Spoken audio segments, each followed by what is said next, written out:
State University, Philippines, and a member of the Qualitative Research Connect. I will be your moderator for this great session of learning. This webinar session promises an insightful learning that will make the conduct of qualitative research better and more meaningful.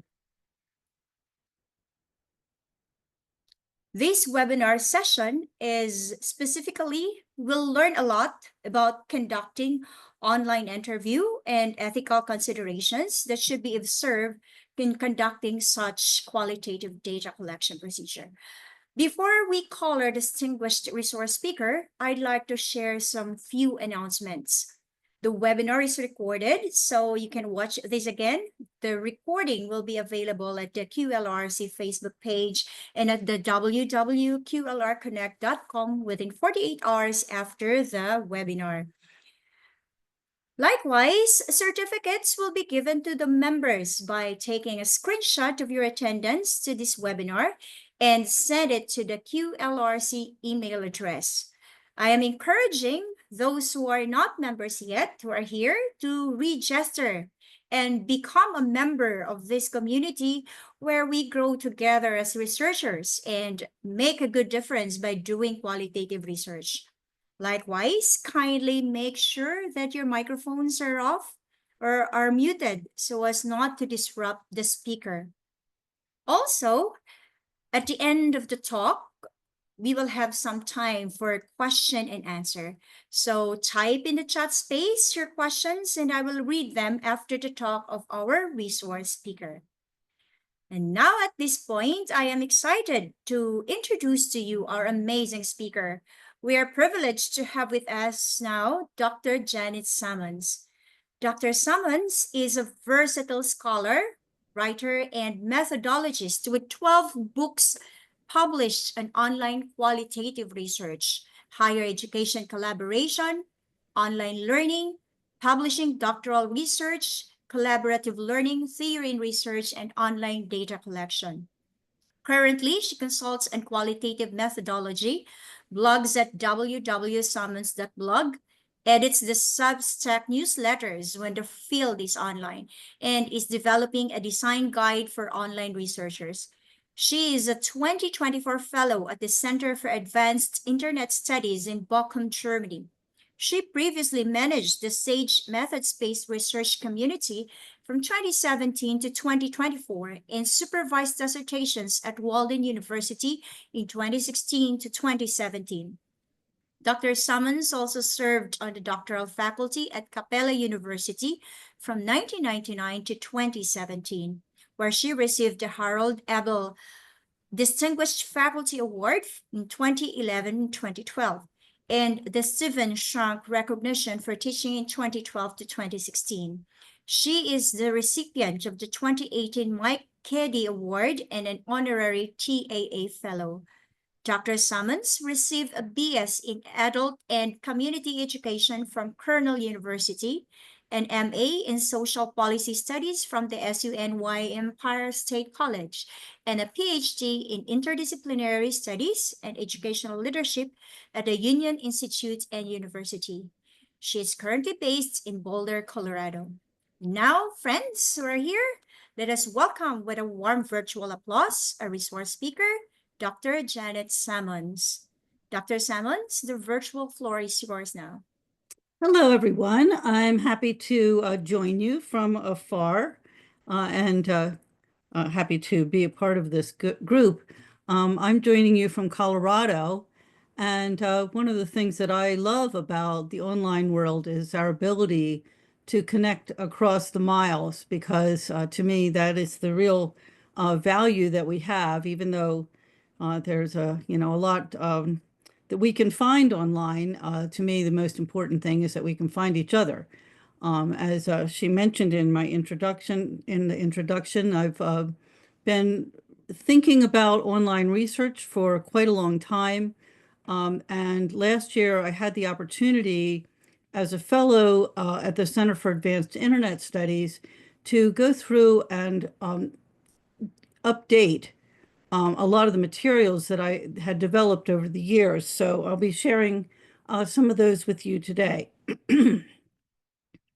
So we'll talk about design issues and data collection issues, and actually the Q&A will all be at the end. So to begin with, just a brief uh, answer to the question, how did I get interested in research methodology, particularly in the online space? When I was doing my doctoral research, I knew that I wanted to talk with people around the globe because I didn't want to just be focused in the US where I live. And I also needed a way to communicate visually because, as you'll see, I'm a very visual thinker and I create a lot of diagrams. And I was at that time developing a model of the collaborative process. So simply doing a telephone or audio only interaction would not be adequate. And then, like many of you, I'm sure, I lacked the funds to go flying all over the world and talking with people in person. At the time, I was an early adopter for webinars like we're doing right now. And so I thought, well, why can't we use this kind of technology to do interviews? And so that's what I did. And when I talked with people about my research, they were very interested in how I had done it. And that kind of took me down the path of um, not only writing about the kinds of methods I had used, but exploring a wide range of research methods.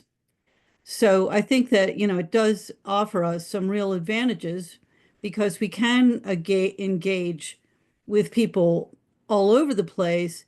But it's not only the distance that we're crossing. Sometimes there are participants who might have a hard time coming to a physical location or be, in a remote area, even if they're in, a similar country. And, this gives us a chance to broaden our population and to gain insights from people, in a larger, from a larger scope. So what I've been working on is developing a framework, and this is the kind of updated core of the framework because I think, which I'm presenting in a circular way, because I think it's important to see that research design is a holistic process, not a linear process. And that a lot of times when we're thinking at the design stage about what we want to do, we need to, come back to some of the questions that we might need to explore around each part of the design to see how the choice of online research will influence it. And so I think, in this presentation, hopefully, you'll see how some of these interact. The reason that in this diagram, the manage and analyze data and share and teach are grayed out is that those were not a part of the kind of update that I've done so far. So those are still, to be further developed. But, within each one of these areas, there are many questions to ask. Just as in our everyday lives, if we think about communicating with someone using email or a video conference, video chat, or however we might communicate in our everyday lives, that, that's very different from the ways that we communicate when we're in person. So as we're, thinking about the ways that those choices tie into the other questions of the research design, sometimes we might need to rethink the way that we want to design the study.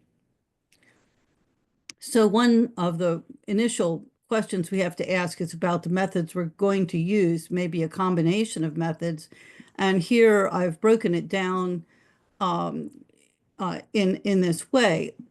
At the top of this model, I have what I'm just saying, find. I mean, here, we're using secondary data, existing materials that are developed without our influence. So, they are not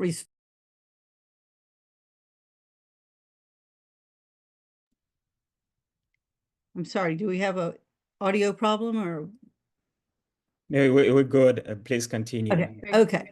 All right. So in this first category where, we're finding existing materials and there's lots of materials available to us online, archival materials and all kinds of posts and things like that. And it's not a given that we will not need to have consent or permission to use those materials. But when we get into the next category, we can assume that we will always need consent because we are interacting directly with human participants. But when I started to look at the potential for online interactions, I realized that we need to kind of separate out a simple interview from more engaged and collaborative approaches. So the way that I've laid it out here in the top category, which I'm just saying ask, here, we're asking questions and prompting responses from participants. In the next category, assess, here, I wanted to include evaluations and, that kind of research where we're trying to see whether a program is effective, whether the organization is functioning. And so that might involve not only interacting with participants, but also, other kinds of materials we'll need to examine. Then in the third category, co-create, this would describe studies that involve more than one interaction. So it's not, simply one interview. Here, we may be interacting with people over a period of time. We might be involving those participants in a more active way as co-researchers, and engaged, in the design, the formulation of the problem, as well as the collection of the data. So it seemed important to me to distinguish between a kind of study where we might simply have, one interview with someone or one focus group with a group of participants to those kinds of studies where people are engaged in a more significant way. Not that there is a right answer. The matter is, what fits your study and, how to think about that and what kinds of planning is involved depending on the level of engagement for your participants. So, okay, I've already said this. So now I'm going to go through, I think, to me, one of the things about research design, and especially this kind, is that we have a series of questions to answer. We have a lot of decisions to make. And so what I'm going to go through right now is kind of a series of questions that we need to think about and some of the implications of those questions, and then some examples of some of the approaches we might take. So I think, one of the first questions to consider is about our positionality. So, are we going into another culture, another situation, another setting of a problem that we are not familiar with? Or are we central to that problem? Maybe we have experienced that problem, and that's why we feel it is important to study it. Now, how does this play out online?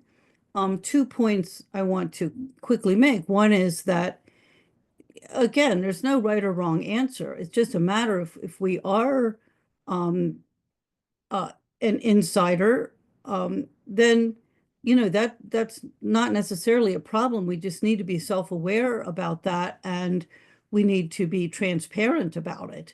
But when we're thinking about online research, sometimes having some amount of insider understanding might, help us to gain access to an online community or to a group of participants, gatekeepers who can help to introduce us to participants, because there's already some existing trust for us as, people who understand the problem. People recognize us as understanding that problem, versus, coming, from the outside where, we've seen a gap in the literature. We see that there's a problem that needs to be studied, but, we don't have any personal connection to it. We're from the outside looking in. Then we may need to allow some more time in our research process to build some of those trusting relationships. And that's where I think, in today's online world, that is not a simple task, because there are so many scammers and different kinds of people who don't have the best research purpose in mind when they're trying to make connections with people. So then we may need to find someone who is a trusted gatekeeper that can help us to build those relationships. So just, that's one question that we need to think about, and building our own trustworthiness, whether we are already an insider or we're building that status. Now, here is another question as we start to think about, well, what role, what's the place of technology within this study? So here I have three options.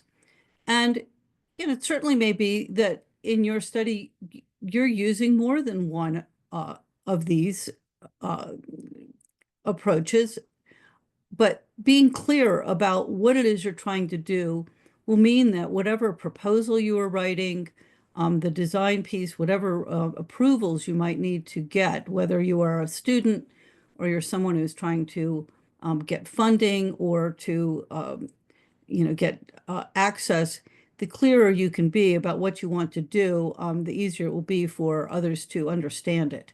So at the top, I have the medium. So here, we simply are trying to communicate with someone, and we're using the technology as a medium to communicate with them. So what difference does that make? Well, if that's my goal, if I don't care about the nature of the technology. I'm not studying the technology. I'm just communicating with the technology. It might be that I'll choose to let my participants decide what technology to use. So, it might be that I'll have a video conference interview with someone and an email interview with someone else, because that's what they would prefer. Now, there are implications for the researcher, because I might have data that is in a variety of forms because I've kind of deferred to the participant. So I may have video data and written data and all different kinds of data, and to say, well, the important thing to me is that I'm able to reach the participants, and some of them may have limitations about what technology they can use. Then in the next example, the setting, here, just as in a face-to-face study, we need to decide where we're going to do the study. So it may be that just having any medium available is not enough. In my opening example, I said, well, I needed to have a visual exchange. So I would have to accept that, someone, did not have access or to a video conference or did not have broadband, they would be excluded from the study, and that would be something I'd have to accept. But, here's where, there are particular features that I need. So, if I want to be able to see the participants, if I want to be able to get responses in real time, or there are other kind of features that will be valuable to my study, then, I will be, thinking about my online setting in order to do that. So certainly it may be that I am using it as a medium for communication. But here I've got some more specific features that I'm looking for. In the third, this is where I'm actually studying the technology. So this would be at internet studies where, I'm interested in, how are people using Substack, or how are people using Blue Sky, or how do people use online learning tools. I'm interested in the tool. I'm interested in the technology. So, that's, at the center of the interaction. So now let's look at, well, once we've thought those things through and have made some initial decisions, how are we going to interact with people? So I'm dividing here, two main ways that we communicate online. One is text-based. So we're communicating through the written word. Here we might use text messaging, text chat, email, or a forum where we post questions or prompts and people post their responses. Or we might use a multimedia format like we're in today. So we might use video conference, shared whiteboards, shared applications, or even games or virtual environments. And so here we're communicating through audio and video. And so we're going to see kind of the implications of these as we move forward. So depending on what type of interaction, then, we need to think, well, what type of data do we want to collect? Do we want to collect visual data, oral data, or written data, or some combination of these? So again, now, if we've given some thought to those questions, then, what kind of timing do we want in the response to our prompts and questions? So we can have a synchronous interview, like we are today. For those of us who are present, we're online at the same time. If I were asking you a question, you could respond right now. And so what is the advantage of that? Well, it may be that, I really want to know, like, what's on your mind? What do you remember? What is important to you that comes up, at the top of your mind, in response to my question or prompt. So, that, that I want to see your facial expression, or I want to capture, that immediacy. But that isn't always what is ideal for an online interaction. It may be that we want people to think about our questions. We want them to reflect on our questions. We want them to come up with some examples they can use to illustrate what they're going to tell us. So then, we might want to give them some time.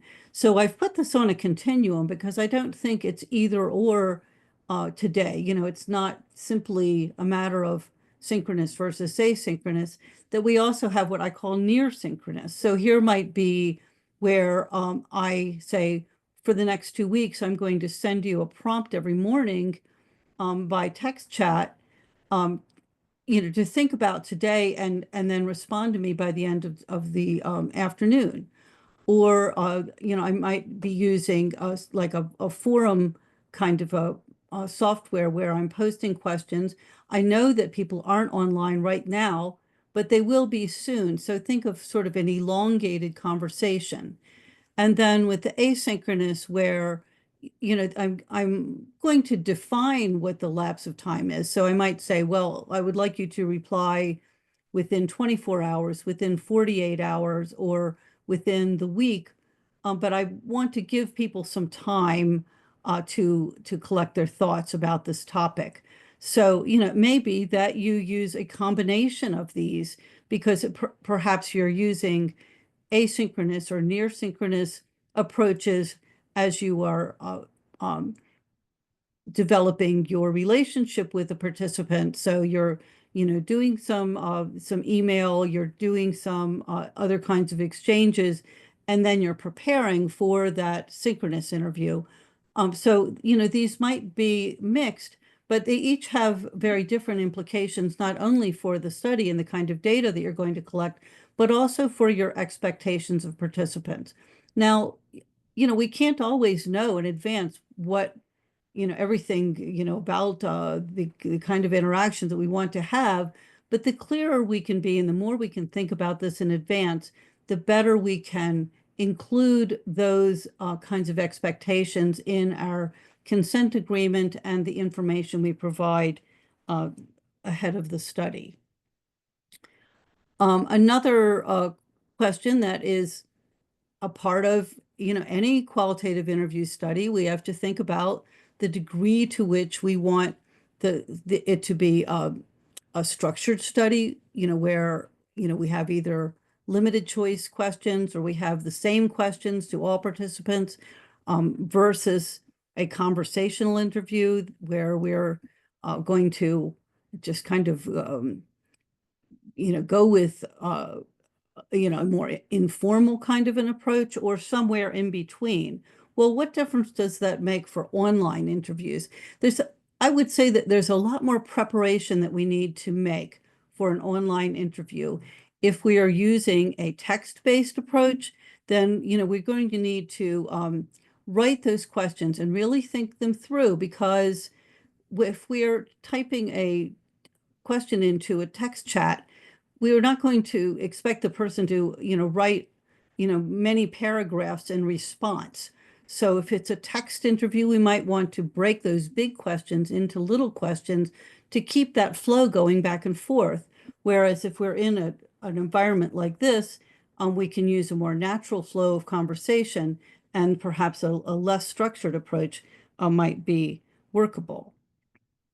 So we're going to just want to share quickly some examples of some of the ways that we might either simply ask questions or engage more fully with people in a co-creation, more action or arts-based interaction with participants.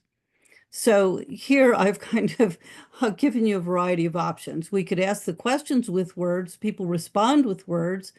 It could be that we're prompting people with words, but they're responding with images.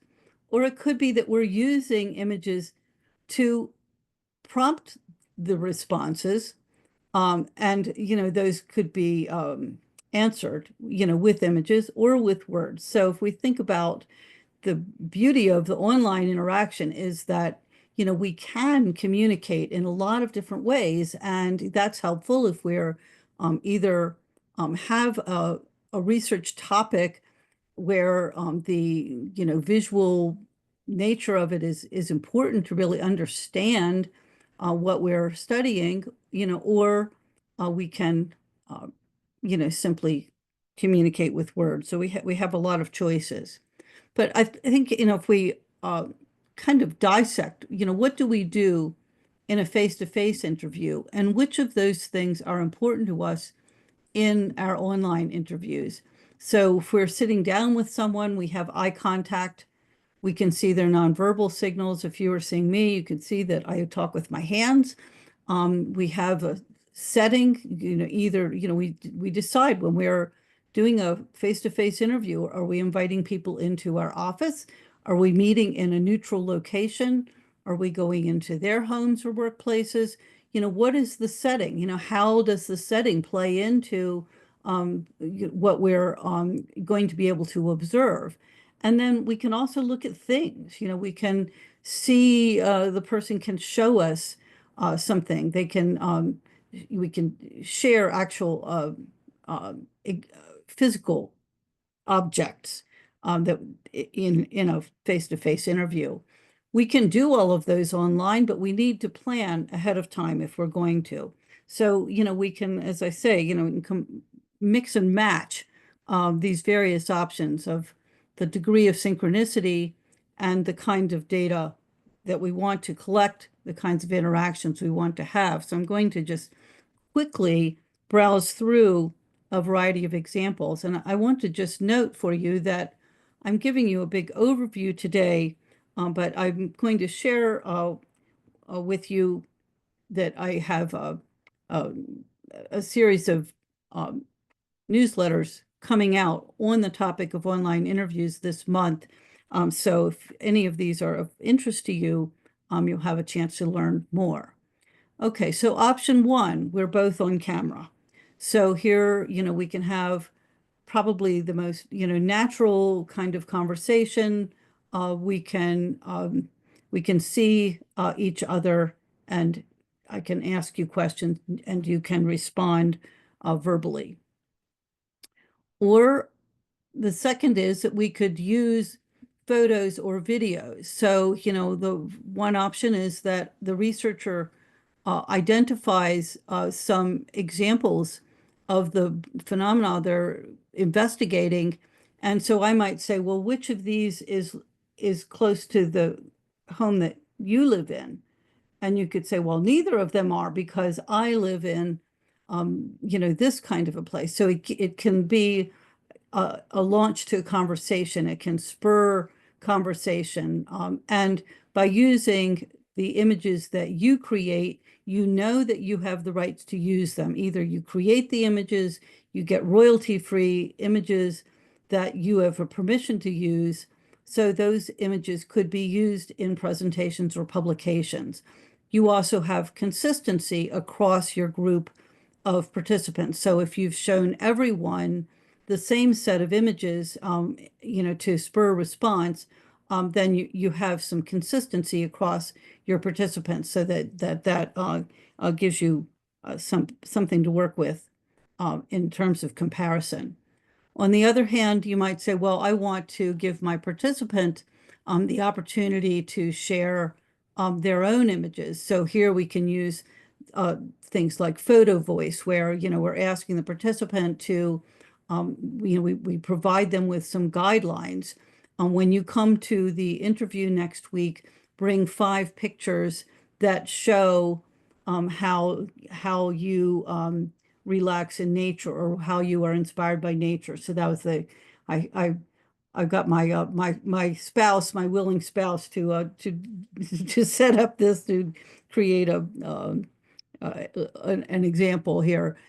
So we can then put the photos up on the screen and take a look at them. Or we might say, show me how you do your research. Show me how you use this technology.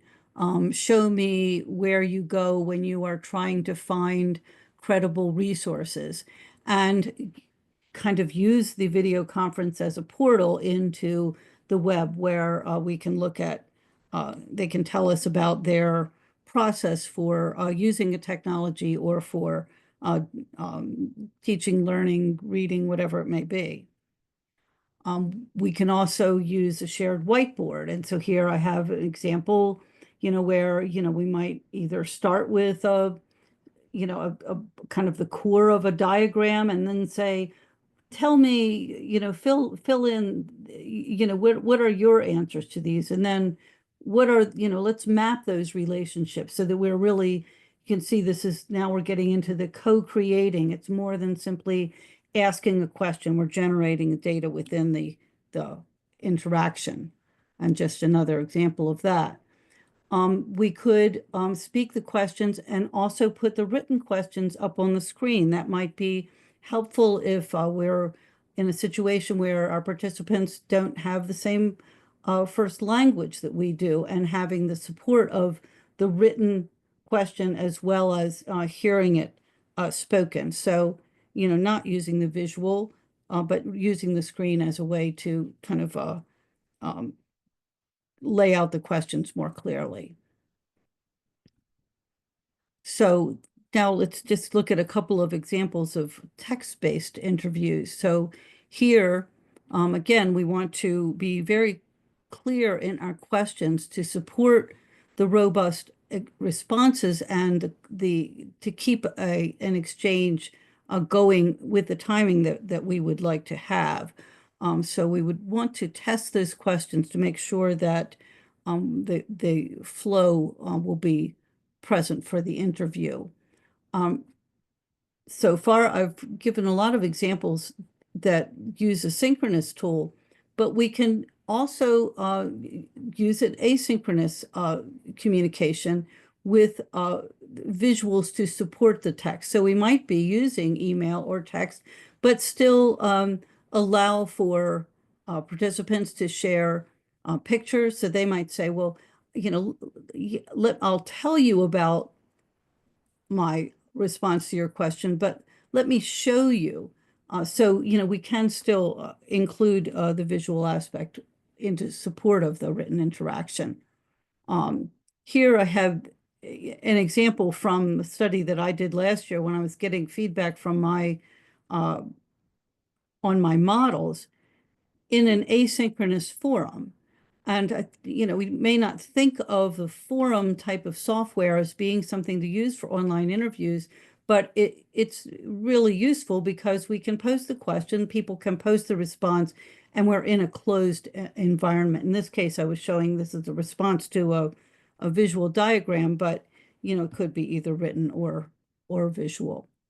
So just to summarize, some of the points I've tried to make, and then we'll take your questions. The first was that we need to take an iterative, holistic view of the research design. And one reason that we want to do that is that we want to think carefully about how the choices we're making with the technology influence the other parts of the study. I've only been able to touch on those very briefly, but many of them have ethical implications as well as access implications. So, the clearer we can be, the better our communication about our research will be, not only with those who might need to approve it, but with potential participants who need to understand the expectations before they decide whether they want to be a part of the study or not.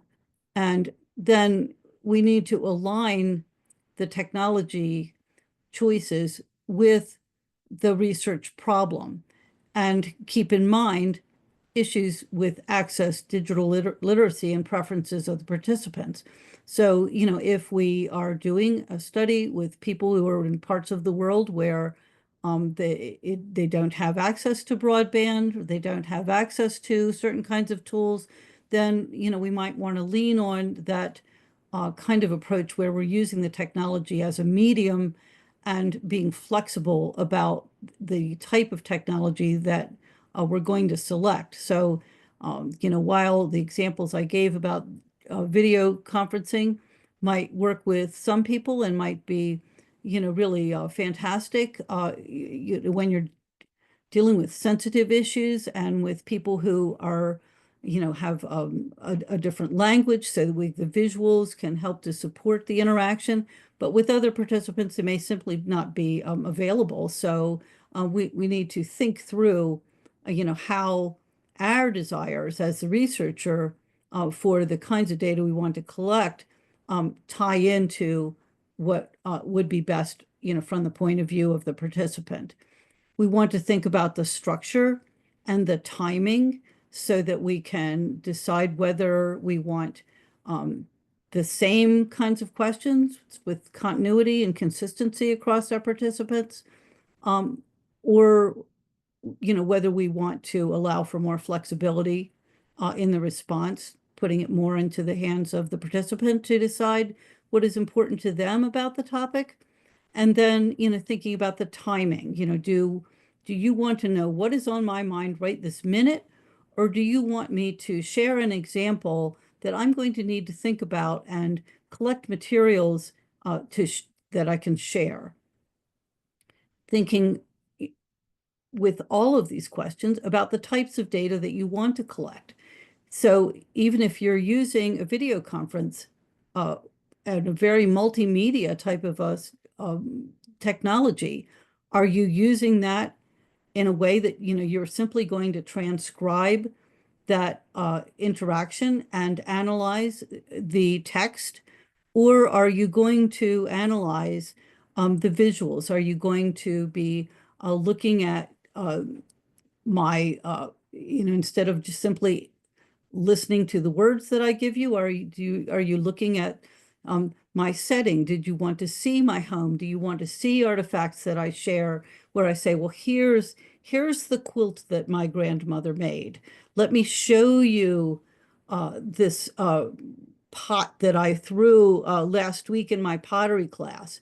Do you want to, are you going to be analyzing those observations or simply analyzing the words? So it's, not, we didn't get into analysis here today, but those questions about the types of data will tie into that.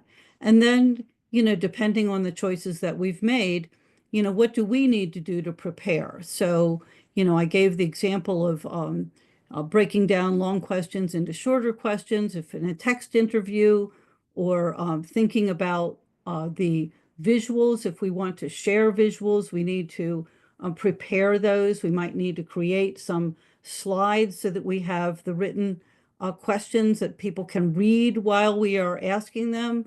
So they, have that support. If in that case, then we need to the time and the care that goes into preparing before we actually interact with the participants. So I'm going to stop there and take your questions. Okay. I was also becoming reflective of the way I had conducted once. I had been a part of a particular data gathering where there was an online interview, and I was really being reflective of whether we had done it correctly. I personally learned a lot from your practical tips, the crucial factors to consider when choosing online interviews, and the compelling advantages the method, this particular method offers for research. But before we go to the Q&A, just a quick promotion on the upcoming event on the chat space. So at this point, Dr. Janet, you've mentioned in your presentation that online interviews require more preparation than face-to-face interviews. Could you elaborate on the reasons behind that statement? Well, I think it's hard to say exactly more or less, but I think there's specific Yes. preparation that we need to make with an online interview Mhm. because, I've just shared with you some of the decisions that we need to make. And Yes. depending on any one of those decisions is going to have implications for the way that we need to prepare. Because it's not only that, Mhm. we need to know how to use the technology and be comfortable with the True. technology. We need to be have looked at, it's a whole nother presentation about looking at how we can protect the data depending on the kind of platform that we use. So, every Right. choice that we make is, involves a certain amount of time, to get ready. Then, we need to be able to communicate with the participant what the expectations are. Certainly, it could be that things change, that maybe you started out, you thought you had everything figured out, but then, some, participant says, well, I can't, I'm not comfortable using a camera. And then you're like, well, okay, how am I going to adapt? So, certainly are, changes we may need to make once the study is underway. But the more we can determine ahead of time, the clearer we can be, with our expectations with participants so that they know, the time that's going to be involved and what it is that, we want. So, for example, I mean, it just simply, like you can see, I've got this is my real background in my real office. Right. If you wanted to, Right. if you were saying like, well, I'm doing a study about home office workers and I want to see your office. I want to see where you write. Mhm. So you can tell me Mhm. about, your space. Well, then the person has to agree to have had the camera on with the real background. Well, they're Yes. not going to do that unless they knew that is what you wanted. So, so it's an Right. interplay of making the decisions, double checking everything, and then communicating those, in advance with your participants. And what I say is that every one of those advanced interactions, as you start to try to convey those expectations, use those interactions as a way to build rapport, to build credibility, make them friendly. You're taking down the barriers of, you don't want to be intimidating. You want to be clear, Right. specific, but you're also, you're building the comfort so that the person's like, oh, Right. this is really going to be interesting. And I want to contribute to the development of this new knowledge. So I want, I will share my background because I understand why you're using that and, et cetera. Mm.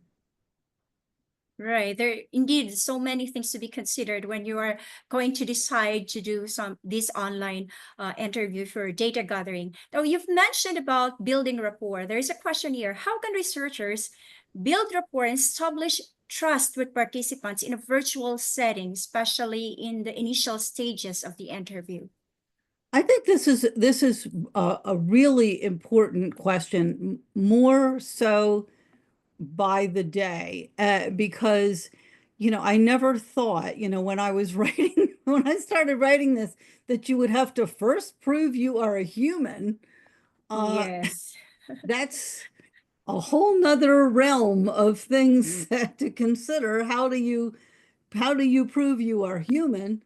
Um, but we might Google the participants to kind of go like, is this person really on the faculty of this school? Or, whatever it is that we want to verify, they're going to do the same thing with us. So if they Google me, what are they going to find? Are they going to find something that is going to say like, not looking like a serious researcher to me, looks like, uh, you know, they've got some interests that don't go along with what they've been telling me. So, what's your online presence look like? As a new researcher or someone who's been a student, maybe you need to clean that up. Maybe one thing that I suggest is, creating, a blog or a page of, depending on what, your participants use, that to introduce yourself. And maybe you create a short video to introduce yourself, to introduce your research, tie in anything that you're presenting with your institutional affiliation so they can see, oh yes, she is a doctoral student at this university, so someone is supervising this. Or what are the kinds of evidence that's going to show that you are who you say you are and you are a credible researcher. So, there's that side. And then, well, am I going to feel comfortable telling this person about my experiences? So, to me, there's the thing of it's not only showing that you are an actual human, but, why are you doing this research? Why is it important? What is it you want to learn? What are you going to do with this? Say, I'm going to use what I learned from this study to develop tools that educators can use in the classroom. I'm going to use this to improve the services to youth. Why are you doing this? And to put it into clear language. I think one of the tricky things for us as researchers is that first, when we become researchers, we have to be able to speak in scholarly language. We need to be able to write in a way that fits into the form that is accepted in the scholarly publications. And then we have to, I liked in your video of learn, unlearn. Then we have to learn how to communicate to people in person. I'll give you just a quick example from a conference I was in last week where the person said, well, I went into the community and I said, well, I'm a doctoral researcher studying da-da-da-da. And the people were like, sorry, you know. And then, then realized that, that was not going to work. But the gatekeeper was someone who was into sports. So he started, well, what about this team? And, started to talk about these other kinds of things that nothing to do with the research. But then the person like, oh yeah, so this goes into that positionality. Where's your connection? What is it? Maybe I am on the other side of the world. I don't, I don't know what it's like in Pakistan and the Philippines and some of the places that I see people are logged in. What do we have in common? We both care about research. Where's that? How can I build on that? So this is, I think, a part of that preparation too, is to say, how can I build, that, because, as a qualitative researcher doing interviews, we need to be trustworthy and credible, but also approachable and friendly. So, it's really, this is where, this month I've been writing about reflexivity in my newsletter, and I'll share the link. It's a free newsletter. And so I hope that, be helpful to those of you who are logged in. But, one of the things that in the reflexivity to say, how, how can I, what do I need to do in terms of working on myself to convey the qualities that will be needed to be an authentic person. And again, and I think it's that's really important today. Like I'm not interested in studying robots myself. So that's a whole nother realm. I'm Right, right. interested in humans studying humans. Right, right. Thank you, Dr. Jen. I think we can entertain one more question. There's one question here from Marzi Hazanpour. He said here, how can we make sure about the rigor of asynchronous data collection? How can we make sure that the interviewee did not use AI? I think this, is a question that's going to come into, many things that we do.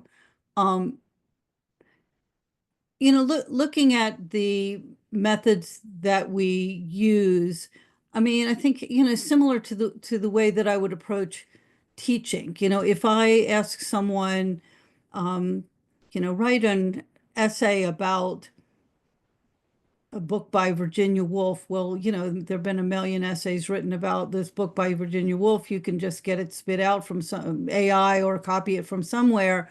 Whereas if I say, what is, compare and contrast your experience with, in this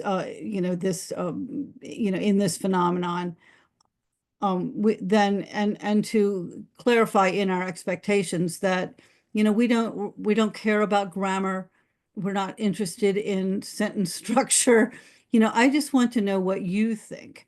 And, to craft our questions in a way that will hopefully be interesting to the participants and invite them to put their own words into play. I don't know that it's possible to be 100% sure whether they follow that or not. But that's, perhaps we want to, if we're combining these approaches. So let's say, for example, I've had a asynchronous interaction with you where I've asked questions that you've responded to in words. Then maybe, we want to say, well, I want to have a short synchronous interview to discuss those with you, so that it's clear that, I want to, or some way of member checking, so that we, can have some kind of triangulate the data. I think this is something that will be an ongoing issue that we're going to have to deal with. On one hand, it's like, you can see me, it's like, hopefully you can tell that I'm a human and that I'm really here and I'm really talking with you. And so, in some ways, using these kinds of technologies that, we're present with one another. There is an advantage to that. Now, if people are uncomfortable being on the camera, there's still, I think, are ways that we can use interactions that allow us to verify that we are having a human-to-human contact. You know, there's some amount of just trust that goes into any study. I mean, people could just make stuff up or lie, or in any face-to-face interview, there's we still have to verify the credibility of the Right, right. responses. So Yeah. Well, thank you so much, Dr. Salmons, for your generosity in answering the questions. I'm pretty sure that we have learned a lot from your comprehensive presentation, even if it was just a short period of time.